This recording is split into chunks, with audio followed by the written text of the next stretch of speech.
प्यारे भक्तों, आज हम आपको संकट मोचन हनुमान जी महाराज का एक ऐसा दिव्य चमत्कारिक मंत्र सुनाने वाले हैं जिसका नित्य 108 बार जाप या सुनने मात्र से ही आपके जीवन में जो भी विपत्तियां व बाधाएं होंगी वह सब एक झटके में ही दूर हो जाएगी और आपकी रुकी हुई बड़ी से बड़ी इच्छा व मनोकामना शीघ्र ही पूरी हो जाएगी। अगर आपके पास हमेशा से ही आर्थिक संकट बना हुआ है, पैसों की बहुत बड़ी किल्लत है, कर्ज का बोझ बहुत ज्यादा हो गया है, पैसों की कमी के चलते समाज में मान सम्मान नहीं रह गया है, रोग बीमारी कोर्ट कचहरी में धन बर्बाद हो रहा है, किसी कार्य में सफलता नहीं मिल रही है, धंधा व्यापार नहीं सही चल रहा है या फिर कठिन प्रयासों के बाद भी नौकरी नहीं लग रही है, तो हनुमान जी महाराज का यह दिव्य मंत्र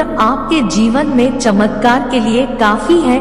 अगर आप नित्य इस मंत्र को अपने मोबाइल पर पूरा सुन लेंगे तो प्रभु की कृपा से अतिशीघ्र आपके जीवन में कोई चमत्कार अवश्य होगा। इस मंत्र को सुनकर आप अपने जीवन की बड़ी से बड़ी परेशानी को दूर कर सकते हैं और बड़ी से बड़ी इच्छा भी पूरी करवा सकते हैं। यह दिव्य मंत्र इतना कल्याणकारी है कि इसको जिस किसी ने सुन भी लिया है तो उसे लाभ अवश्य मिला है। अगर आप भी अपने जीवन की समस्त परेशानियों को एक झटके में दूर करना चाहते हैं और आप चाहते हैं कोई मुसीबत आपके निकट ना आए तो आज अभी से इस मंत्र का 108 बार जाप या सुनना प्रारंभ कर दो। अगर आप हनुमान जी महाराज पर पूरा भरोसा करके सच्ची श्रद्धा से इस मंत्र को सुनेंगे तो आपको लाभ 101% मिलेगा। बस आपको इस मंत्र को रोज नहा धोकर सच्ची श्रद्धा के साथ अपने मोबाइल पर संकल्प लेकर पूरा सुन लेना है। तो प्रिय भक्तों, आइए मंत्र को संकल्प लेकर अपने मोबाइल पर इस वीडियो चैनल के माध्यम से पूरा सुन लेते हैं। लेकिन उससे पहले वीडियो को दिल से एक लाइक और हमारे चैनल आस्था ज्ञान को सब्सक्राइब करके कमेंट में जय श्री राम लिखना बिल्कुल न भूले। प्यारे भक्तों, कुछ इस प्रकार से है। अतुलित बलधामम हेमशैलाभदेहं दनुजवन कृशानं ज्ञानिनां ग्रगण्यं सकल गुण निधानं वानराणामधीशं रघुपति प्रिय भक्तं वातजातं नमामि। अतुलित बलधामं हेमशैलाभदेहं दनुजवन कृशानं ज्ञानिनां ग्रगण्यं सकल गुण निधानं वानराणामधीशं रघुपति प्रिय भक्तं वातजातं नमामि। अतुलित बलधामं हेमशैलाभदेहं दनुजवन कृशानं ज्ञानिनां ग्रगण्यं सकल गुण निधानं वानराणामधीशं रघुपति प्रिय भक्तं वातजातं नमामि। अतुलित बलधामं हेमशैलाभदेहं दनुजवन कृशानं ज्ञानिनां ग्रगण्यं सकल गुण निधानं वानराणामधीशं रघुपति प्रिय भक्तं वातजातं नमामि। अतुलित बलधामं हेमशैलाभदेहं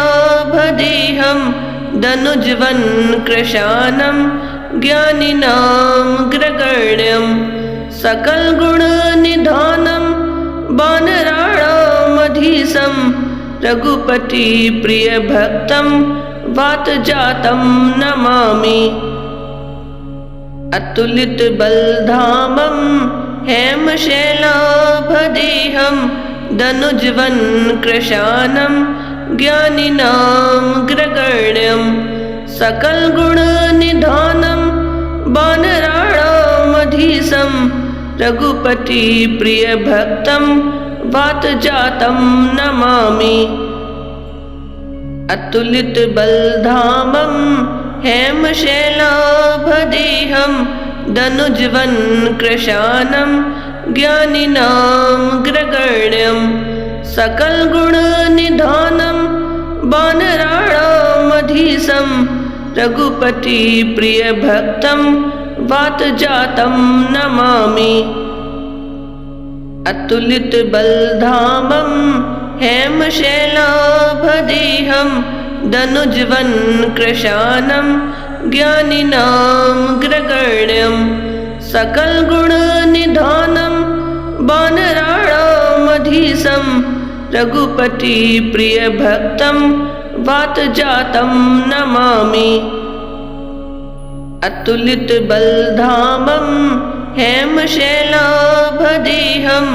दनुजवन कृशानं ज्ञानिनां ग्रगण्यं सकल गुण निधानं वानराणामधीशं रघुपति प्रिय भक्तं वातजातं नमामि।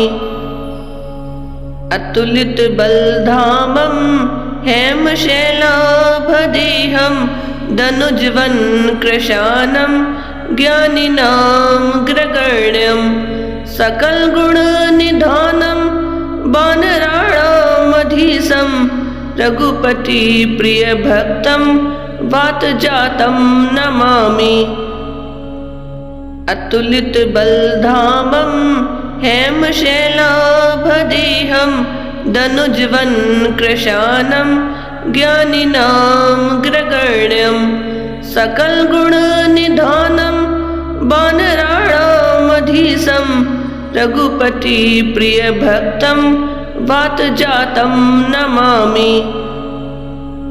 अतुलित बलधामं हेमशैलाभदेहं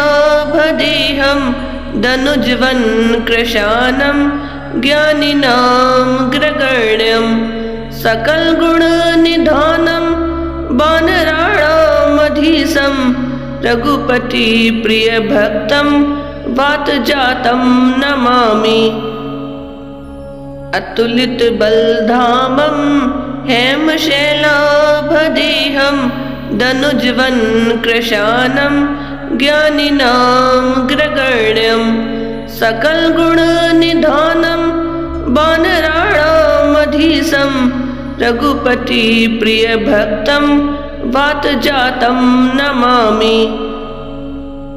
अतुलित बलधामं हेमशैलाभदेहं दनुजवन कृशानं ज्ञानिनां ग्रगण्यं सकल गुण निधानं वानराणामधीशं रघुपति प्रिय भक्तं वातजातं नमामि। अतुलित बलधामं हेमशैलाभदेहं दनुजवन कृशानं ज्ञानिनां ग्रगण्यं सकल गुण निधानं वानराणामधीशं रघुपति प्रिय भक्तं वातजातं नमामि। अतुलित बलधामं हेमशैलाभदेहं दनुजवन कृशानं ज्ञानिनां ग्रगण्यं सकल गुण निधानं वानराणामधीशं रघुपति प्रिय भक्तं वातजातं नमामि। अतुलित बलधामं हेमशैलाभदेहं दनुजवन कृशानं ज्ञानिनां ग्रगण्यं सकल गुण निधानं वानराणामधीशं रघुपति प्रिय भक्तं वातजातं नमामि।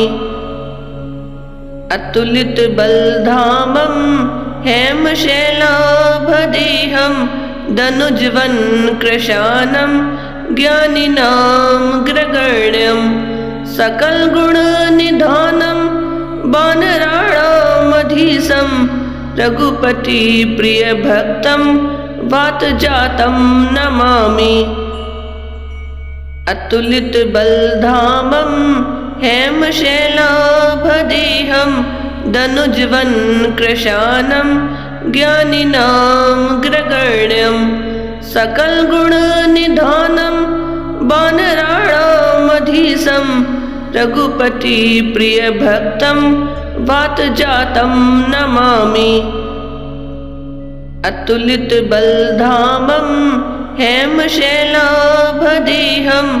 दनुजवन्कृशानं ज्ञानिनामग्रगण्यं सकलगुणनिधानं वानराणामधीशं रघुपतिप्रियभक्तं वातजातं नमामि।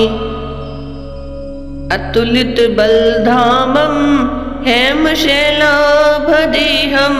दनुजवन्कृशानं ज्ञानिनामग्रगण्यं सकलगुणनिधानं वानराणामधीशं रघुपतिप्रियभक्तं वातजातं नमामि। अतुलितबलधामं हेमशैलाभदेहं दनुजवन्कृशानं ज्ञानिनामग्रगण्यं सकलगुणनिधानं वानराणामधीशं रघुपतिप्रियभक्तं वातजातं नमामि। अतुलितबलधामं हेमशैलाभदेहं दनुजवन्कृशानं ज्ञानिनामग्रगण्यं सकलगुणनिधानं वानराणामधीशं रघुपतिप्रियभक्तं वातजातं नमामि। अतुलितबलधामं हेमशैलाभदेहं दनुजवन्कृशानं ज्ञानिनामग्रगण्यं सकलगुणनिधानं वानराणामधीशं रघुपतिप्रियभक्तं वातजातं नमामि। अतुलितबलधामं हेमशैलाभदेहं दनुजवन्कृशानं ज्ञानिनामग्रगण्यं सकलगुणनिधानं वानराणामधीशं रघुपतिप्रियभक्तं वातजातं नमामि। अतुलितबलधामं हेमशैलाभदेहं दनुजवन्कृशानं ज्ञानिनामग्रगण्यं सकलगुणनिधानं वानराणामधीशं रघुपतिप्रियभक्तं वातजातं नमामि। अतुलितबलधामं हेमशैलाभदेहं दनुजवन्कृशानं ज्ञानिनामग्रगण्यं सकलगुणनिधानं वानराणामधीशं रघुपतिप्रियभक्तं वातजातं नमामि। अतुलितबलधामं हेमशैलाभदेहं दनुजवन्कृशानं ज्ञानिनामग्रगण्यं सकलगुणनिधानं वानराणामधीशं रघुपतिप्रियभक्तं वातजातं नमामि। अतुलितबलधामं हेमशैलाभदेहं दनुजवन्कृशानं ज्ञानिनामग्रगण्यं सकलगुणनिधानं वानराणामधीशं रघुपतिप्रियभक्तं वातजातं नमामि। अतुलितबलधामं हेमशैलाभदेहं दनुजवन्कृशानं ज्ञानिनामग्रगण्यं सकलगुणनिधानं वानराणामधीशं रघुपतिप्रियभक्तं वातजातं नमामि। अतुलितबलधामं हेमशैलाभदेहं दनुज्वन् कृशानं ज्ञानिनामग्रगण्यं सकलगुणनिधानं वानराणामधीशं रघुपतिप्रियभक्तं वातजातं नमामि। अतुलितबलधामं हेमशैलाभदेहं दनुज्वन् कृशानं ज्ञानिनामग्रगण्यं सकलगुणनिधानं वानराणामधीशं रघुपतिप्रियभक्तं वातजातं नमामि। अतुलितबलधामं हेमशैलाभदेहं दनुज्वन् कृशानं ज्ञानिनामग्रगण्यं सकलगुणनिधानं वानराणामधीशं रघुपतिप्रियभक्तं वातजातं नमामि। अतुलितबलधामं हेमशैलाभदेहं दनुज्वन् कृशानं ज्ञानिनामग्रगण्यं सकलगुणनिधानं वानराणामधीशं रघुपतिप्रियभक्तं वातजातं नमामि। अतुलितबलधामं हेमशैलाभदेहं दनुज्वन् कृशानं ज्ञानिनामग्रगण्यं सकलगुणनिधानं वानराणामधीशं रघुपतिप्रियभक्तं वातजातं नमामि। अतुलितबलधामं हेमशैलाभदेहं दनुज्वन् कृशानं ज्ञानिनामग्रगण्यं सकलगुणनिधानं वानराणामधीशं रघुपतिप्रियभक्तं वातजातं नमामि। अतुलितबलधामं हेमशैलाभदेहं दनुज्वन् कृशानं ज्ञानिनामग्रगण्यं सकलगुणनिधानं वानराणामधीशं रघुपतिप्रियभक्तं वातजातं नमामि। अतुलितबलधामं हेमशैलाभदेहं दनुज्वन् कृशानं ज्ञानिनामग्रगण्यं सकलगुणनिधानं वानराणामधीशं रघुपतिप्रियभक्तं वातजातं नमामि। अतुलितबलधामं हेमशैलाभदेहं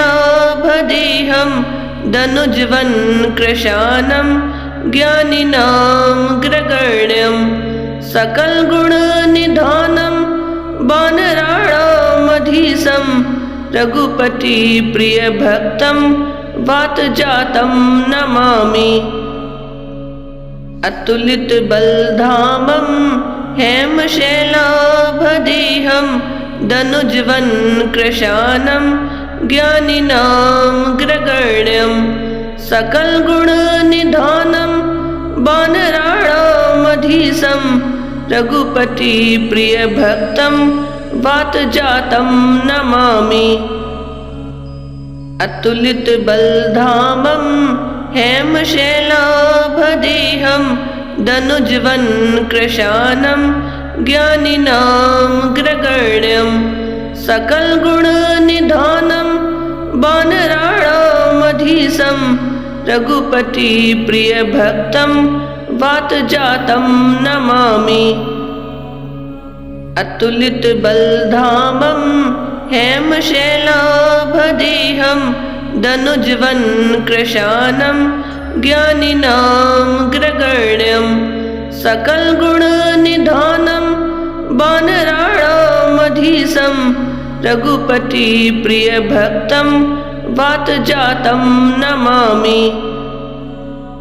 अतुलितबलधामं हेमशैलाभदेहं धनुजवन् कृशानं ज्ञानिनामग्रगण्यं सकलगुणनिधानं वानराणामधीशं रघुपतिप्रियभक्तं वातजातं नमामि। अतुलितबलधामं हेमशैलाभदेहं धनुजवन् कृशानं ज्ञानिनामग्रगण्यं सकलगुणनिधानं वानराणामधीशं रघुपतिप्रियभक्तं वातजातं नमामि। अतुलितबलधामं हेमशैलाभदेहं धनुजवन् कृशानं ज्ञानिनामग्रगण्यं सकलगुणनिधानं वानराणामधीशं रघुपतिप्रियभक्तं वातजातं नमामि। अतुलितबलधामं हेमशैलाभदेहं धनुजवन् कृशानं ज्ञानिनामग्रगण्यं सकलगुणनिधानं वानराणामधीशं रघुपतिप्रियभक्तं वातजातं नमामि। अतुलितबलधामं हेमशैलाभदेहं धनुजवन् कृशानं ज्ञानिनामग्रगण्यं सकलगुणनिधानं वानराणामधीशं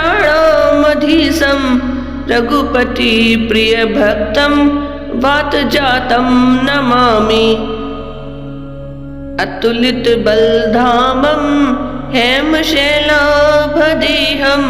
धनुजवन् कृशानं ज्ञानिनामग्रगण्यं सकलगुणनिधानं वानराणामधीशं रघुपतिप्रियभक्तं वातजातं नमामि। अतुलितबलधामं हेमशैलाभदेहं धनुजवन् कृशानं ज्ञानिनामग्रगण्यं सकलगुणनिधानं वानराणामधीशं रघुपतिप्रियभक्तं वातजातं नमामि। अतुलितबलधामं हेमशैलाभदेहं धनुजवन् कृशानं ज्ञानिनामग्रगण्यं सकलगुणनिधानं वानराणामधीशं रघुपतिप्रियभक्तं वातजातं नमामि। अतुलितबलधामं हेमशैलाभदेहं धनुजवन् कृशानं ज्ञानिनामग्रगण्यं सकलगुणनिधानं वानराणामधीशं रघुपतिप्रियभक्तं वातजातं नमामि। अतुलितबलधामं हेमशैलाभदेहं धनुजवन् कृशानं ज्ञानिनामग्रगण्यं सकलगुणनिधानं वानराणामधीशं रघुपतिप्रियभक्तं वातजातं नमामि। अतुलितबलधामं हेमशैलाभदेहं धनुजवन् कृशानं ज्ञानिनामग्रगण्यं सकलगुणनिधानं वानराणामधीशं रघुपतिप्रियभक्तं वातजातं नमामि। अतुलितबलधामं हेमशैलाभदेहं धनुजवन् कृशानं ज्ञानिनामग्रगण्यं सकलगुणनिधानं वानराणामधीशं रघुपतिप्रियभक्तं वातजातं नमामि। अतुलितबलधामं हेमशैलाभदेहं धनुजवन् कृशानं ज्ञानिनामग्रगण्यं सकलगुणनिधानं वानराणामधीशं रघुपतिप्रियभक्तं वातजातं नमामि। अतुलितबलधामं हेमशैलाभदेहं दनुजवनकृशानं ज्ञानिनां ग्रगण्यं सकलगुणनिधानं वानराणामधीशं रघुपतिप्रियभक्तं वातजातं नमामि। अतुलितबलधामं हेमशैलाभदेहं दनुजवनकृशानं ज्ञानिनां ग्रगण्यं सकलगुणनिधानं वानराणामधीशं रघुपतिप्रियभक्तं वातजातं नमामि। अतुलितबलधामं हेमशैलाभदेहं दनुजवनकृशानं ज्ञानिनां ग्रगण्यं सकलगुणनिधानं वानराणामधीशं रघुपतिप्रियभक्तं वातजातं नमामि। अतुलितबलधामं हेमशैलाभदेहं दनुजवनकृशानं ज्ञानिनां ग्रगण्यं सकलगुणनिधानं वानराणामधीशं रघुपतिप्रियभक्तं वातजातं नमामि। अतुलितबलधामं हेमशैलाभदेहं दनुजवनकृशानं ज्ञानिनां ग्रगण्यं सकलगुणनिधानं वानराणामधीशं रघुपतिप्रियभक्तं वातजातं नमामि।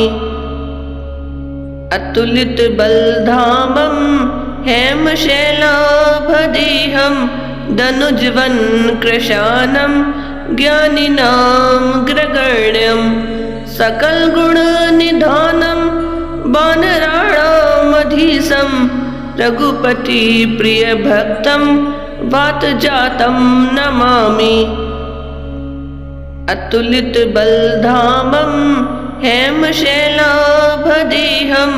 दनुजवनकृशानं ज्ञानिनां ग्रगण्यं सकलगुणनिधानं वानराणामधीशं रघुपतिप्रियभक्तं वातजातं नमामि। अतुलितबलधामं हेमशैलाभदेहं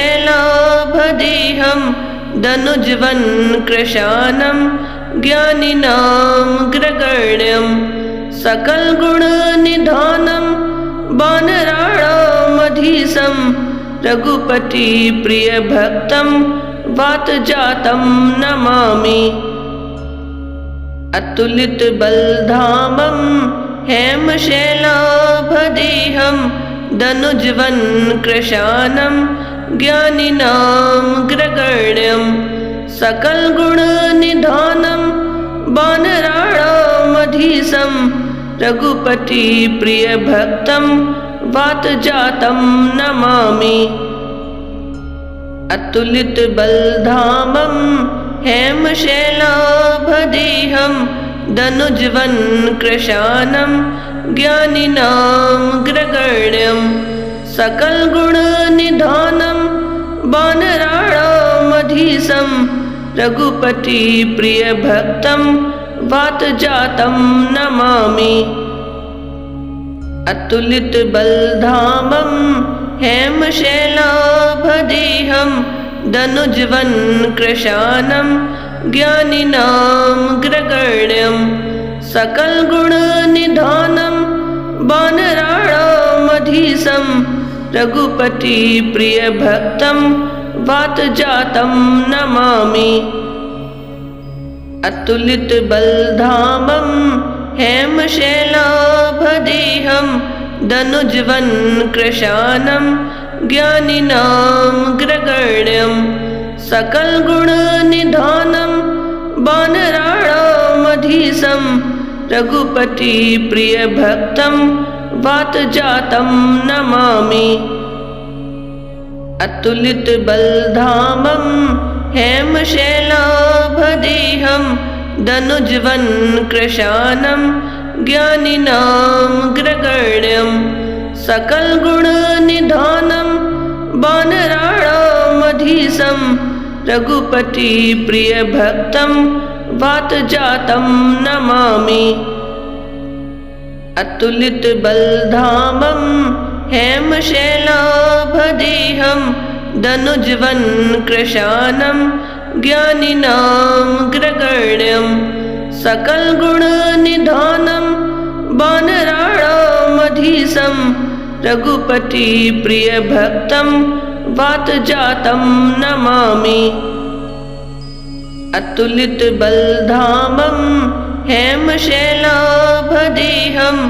दनुजवन कृशानं ज्ञानिनामग्रगण्यं सकलगुणनिधानं वानराणामधीशं रघुपति प्रियभक्तं वातजातं नमामि। अतुलित बलधामं हेमशैलाभदेहं दनुजवन कृशानं ज्ञानिनामग्रगण्यं सकलगुणनिधानं वानराणामधीशं रघुपति प्रियभक्तं वातजातं नमामि। अतुलित बलधामं हेमशैलाभदेहं दनुजवन कृशानं ज्ञानिनामग्रगण्यं सकलगुणनिधानं वानराणामधीशं रघुपति प्रियभक्तं वातजातं नमामि। अतुलित बलधामं हेमशैलाभदेहं दनुजवन कृशानं ज्ञानिनामग्रगण्यं सकलगुणनिधानं वानराणामधीशं रघुपति प्रियभक्तं वातजातं नमामि। अतुलित बलधामं हेमशैलाभदेहं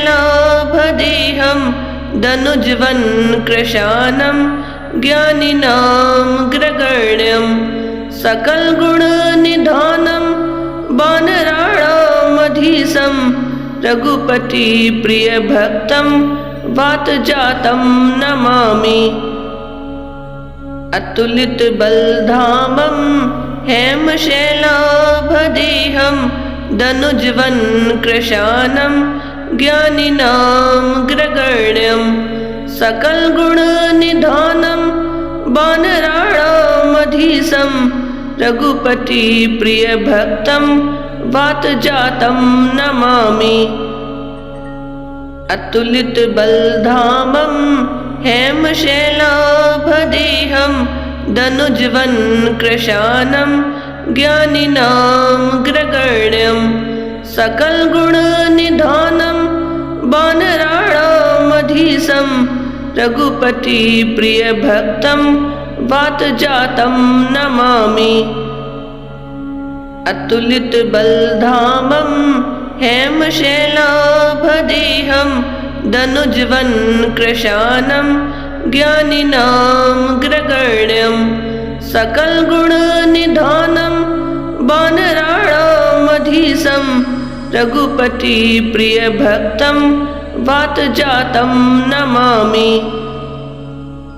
अतुलित बलधामं हेमशैलाभदेहं दनुजवन कृशानं ज्ञानिनामग्रगण्यं सकलगुणनिधानं वानराणामधीशं रघुपति प्रियभक्तं वातजातं नमामि। अतुलित बलधामं हेमशैलाभदेहं दनुजवन कृशानं ज्ञानिनामग्रगण्यं सकलगुणनिधानं वानराणामधीशं रघुपति प्रियभक्तं वातजातं नमामि। अतुलितबलधामं हेमशैलाभदेहं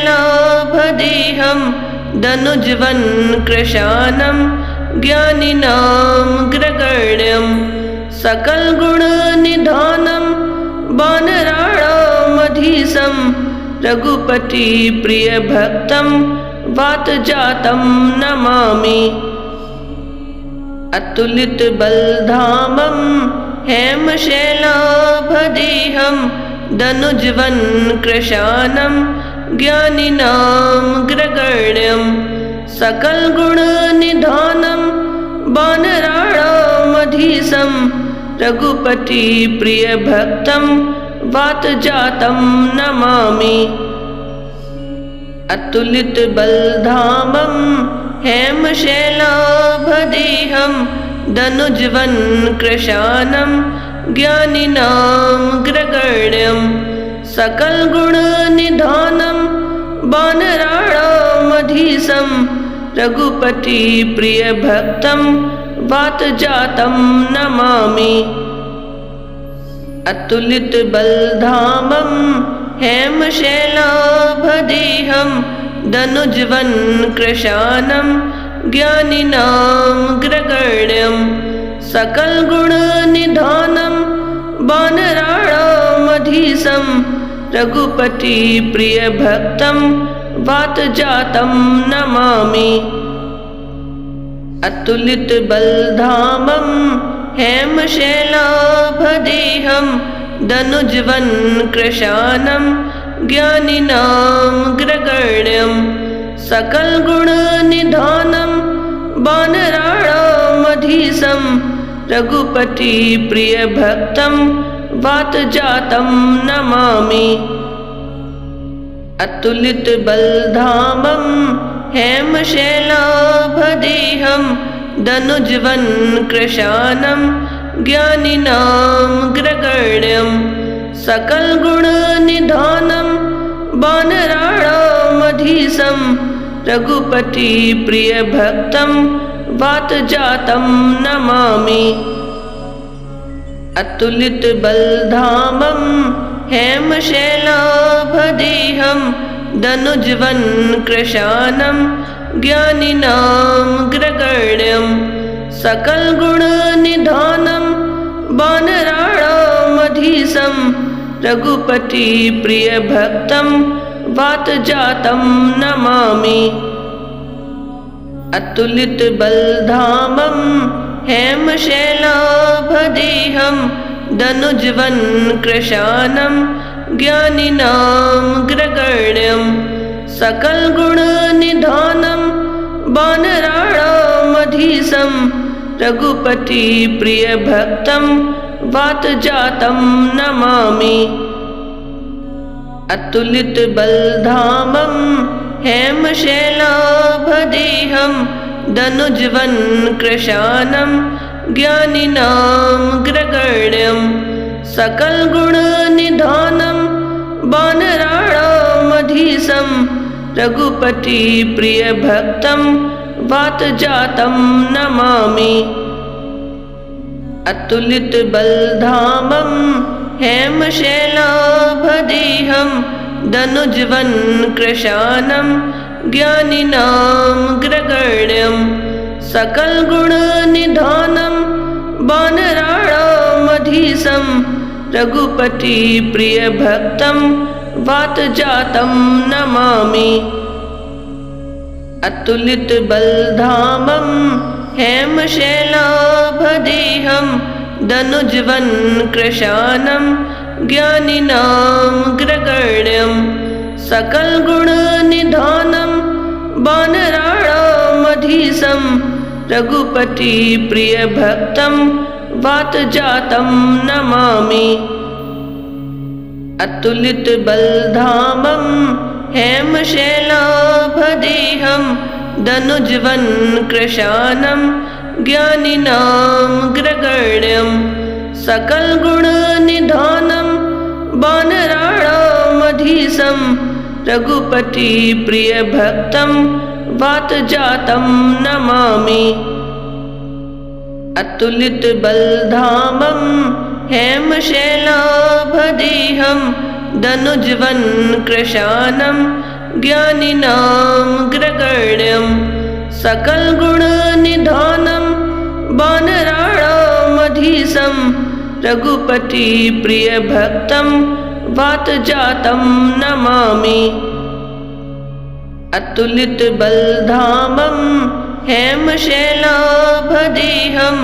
दनुज्वन कृशानं ज्ञानिनामग्रगण्यं सकलगुणनिधानं वानराणामधीशं रघुपतिप्रियभक्तं वातजातं नमामि। अतुलित बलधामं हेमशैलाभदेहं दनुज्वन कृशानं ज्ञानिनामग्रगण्यं सकलगुणनिधानं वानराणामधीशं रघुपतिप्रियभक्तं वातजातं नमामि। अतुलित बलधामं हेमशैलाभदेहं दनुज्वन कृशानं ज्ञानिनामग्रगण्यं सकलगुणनिधानं वानराणामधीशं रघुपतिप्रियभक्तं वातजातं नमामि। अतुलित बलधामं हेमशैलाभदेहं दनुज्वन कृशानं ज्ञानिनामग्रगण्यं सकलगुणनिधानं वानराणामधीशं रघुपतिप्रियभक्तं वातजातं नमामि। अतुलित बलधामं हेमशैलाभदेहं दनुज्वन कृशानं ज्ञानिनामग्रगण्यं सकलगुणनिधानं वानराणामधीशं रघुपतिप्रियभक्तं वातजातं नमामि। अतुलित बलधामं हेमशैलाभदेहं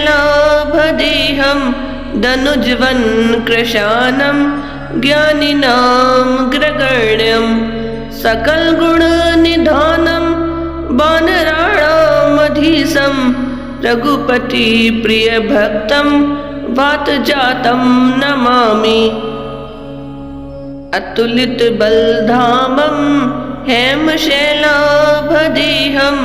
दनुज्वन कृशानं ज्ञानिनामग्रगण्यं सकलगुणनिधानं वानराणामधीशं रघुपतिप्रियभक्तं वातजातं नमामि।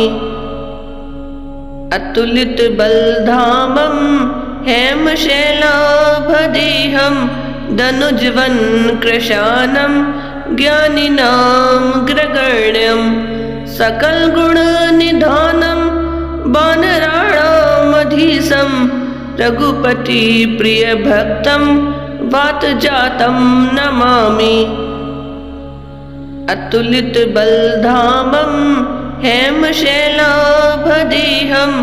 दनुज्वन कृशानं ज्ञानिनामग्रगण्यं सकलगुणनिधानं वानराणामधीशं रघुपतिप्रियभक्तं वातजातं नमामि। अतुलित बलधामं हेमशैलाभदेहं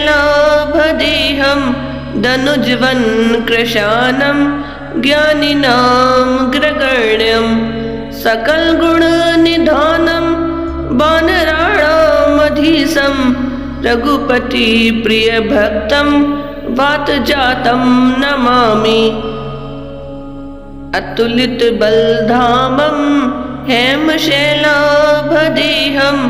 दनुज्वन कृशानं ज्ञानिनामग्रगण्यं सकलगुणनिधानं वानराणामधीशं रघुपतिप्रियभक्तं वातजातं नमामि। अतुलित बलधामं हेमशैलाभदेहं दनुज्वन् कृशानं ज्ञानिनामग्रगण्यं सकलगुणनिधानं वानराणामधीशं रघुपतिप्रियभक्तं वातजातं नमामि। अतुलितबलधामं हेमशैलाभदेहं दनुज्वन् कृशानं ज्ञानिनामग्रगण्यं सकलगुणनिधानं वानराणामधीशं रघुपतिप्रियभक्तं वातजातं नमामि। अतुलितबलधामं हेमशैलाभदेहं दनुज्वन् कृशानं ज्ञानिनामग्रगण्यं सकलगुणनिधानं वानराणामधीशं रघुपतिप्रियभक्तं वातजातं नमामि। अतुलितबलधामं हेमशैलाभदेहं दनुज्वन् कृशानं ज्ञानिनामग्रगण्यं सकलगुणनिधानं वानराणामधीशं रघुपतिप्रियभक्तं वातजातं नमामि। अतुलितबलधामं हेमशैलाभदेहं दनुज्वन् कृशानं ज्ञानिनामग्रगण्यं सकलगुणनिधानं वानराणामधीशं रघुपतिप्रियभक्तं वातजातं नमामि।